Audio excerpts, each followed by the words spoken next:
Good afternoon and welcome to Courtroom Chronicles Trials of South Africa. So let's talk about one of the biggest stories making headlines in South Africa right now. The trial of Duduzile Zuma Sambudla, the daughter of former President Jacob Zuma, has officially started today.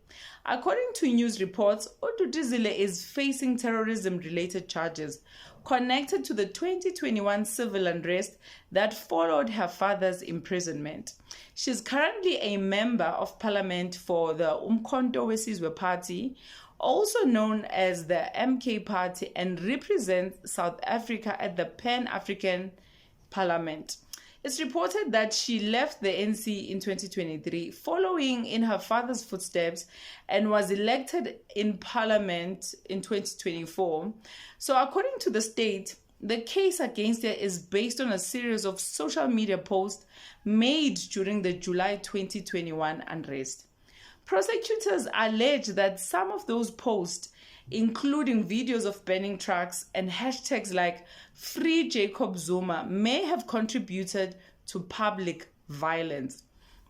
Reports say she was arrested in January 2025 and now faces charges of incitement to commit terrorism and incitement to commit public violence. Duduzile Zuma Sambudla has not been found guilty of any charges. Her legal team is expected to argue that her posts were expressions of political opinion, not calls for violence. Meanwhile, her supporters claim this case is politically motivated, while others believe it's an important test to accountability and digital responsibility in South Africa. For now, all eyes are on the courtroom and on how this case unfolds in the coming weeks. So we'll keep watching, and because this one is definitely going to make waves. With that being said, I will see you in the next one. God bless you and ciao.